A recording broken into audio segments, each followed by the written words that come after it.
Joined alongside by the new Bellator Featherweight champion, Patty Mike Curran.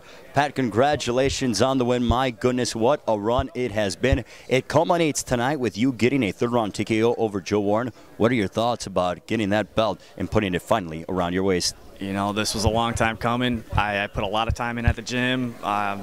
Dream come true, you know, and I couldn't have been any better because I was in my hometown crowd, friends, family, all my friends, fans that came out tonight. Unbelievable crowd, and I couldn't be happier right now.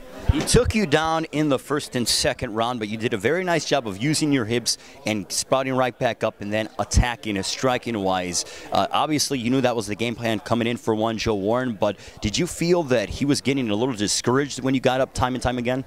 Yeah, that's always discouraging. When you take somebody down and you try everything you can to get him down and, you know, he pops right back up, you know, that has to, you know, mentally just drain you. And, you know, but he just kept coming, and, you know, I knew that was going to be his game plan, and my game plan was just to pop right back up and keep away from the clinch. So I tried my best. He got me down a few times, but just stuck to the game plan, and, you know, I eventually caught him. How did you prepare for one Joe Warren? I mean, I know that you drilled wrestling, but who are some wrestlers that you specifically prepared with at Team Curran? Yeah, I trained with Vince Ramos. He has the same body style.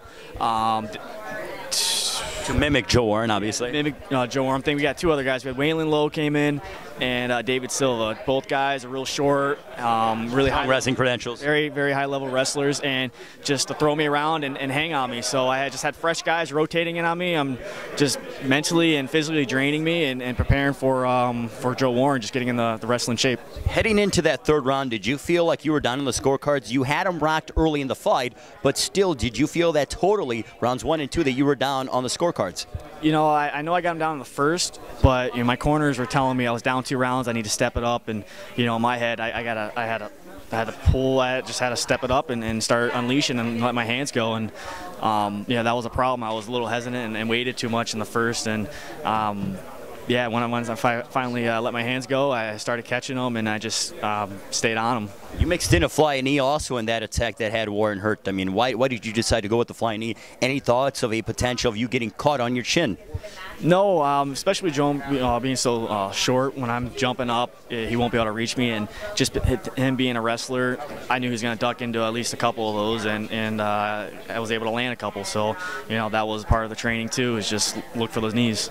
Now, headed towards the end of the fight, you were unloading a barrage on him. Were you surprised that the referee didn't stop the fight earlier? Yeah, you know, in the heat of the moment, you really can't tell. But watching the fight right after, it definitely could have stopped it a little sooner. But it's a title fight, and they usually tend to let it go on a little bit longer. But yeah, he could have took a little bit less punches. Now, you are now the first world champion in the history of Team Curran. Boy, does that sound good. I know that is great to your ears, but what does that mean for you? What did Jeff and what did the entire team say after you won the fight?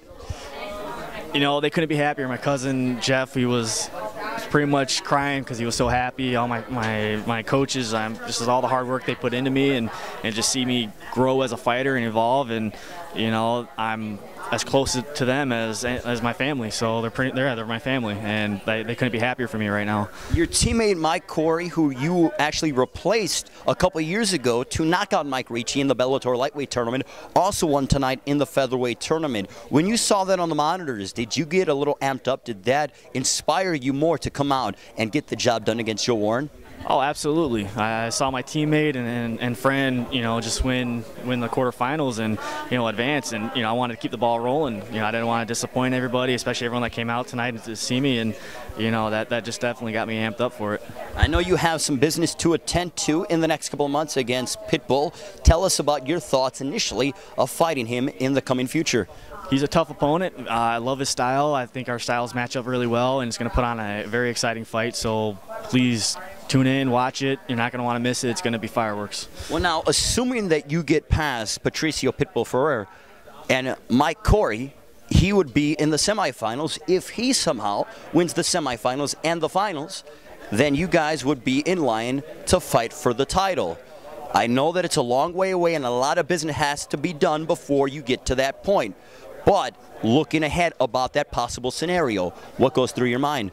You know, honestly, I wasn't even thinking about it. It's so far away that, you know, if the time does come and we need to address it, we'll address it at that time. And I think my Corey would find another gym to train at if that was the possibility. But it was so far away, and we're really not focused on that right now. Bjorn Rebney has said that you are the poster boy, or one of the poster boys for Bellator. You have made a remarkable run inside the Bellator ranks, winning both the lightweight tournament and also the featherweight tournament. And now that culminates with you winning the featherweight championship. Tell us about, you know, this journey that has been Bellator over the past 2 years. You know, it's been great. Bellator's treated me very well. They're a great organization. I'm happy to be a part of it, especially in the beginning, and it's growing into something special, and I don't see it going anywhere. And you know, it's been a great 2 years. I couldn't be happier with my performance. They let me, just the tournament format, they let me grow as a fighter and evolve and really just mold and come into something special. Is it a little surreal knowing now that on Monday, when you go ahead and you go to the forums, that you're going to be ranked in the top 3 or 4 in the world in the featherweight division? Yeah, it's crazy to see that, or even to imagine that, but yeah, it's a lot of hard work, and I feel like I belong in the top. Pat, congratulations on the win. What a performance. We look forward to seeing your next fight against Patricio Pitbull Ferrer, and we definitely look forward to the coming future as you continue to grow and evolve. All right, thanks for having me. Must be nice, huh? You lost to Darren Elkins a couple times. You got that. You're now even here in Hammond, Indiana. Yeah, I was able to get my my redemption back here, so I was able to come out with a win in an impressive fashion too. So what couldn't be better for a world title? The new Bellator Featherweight champion, Pat Curran, joining us.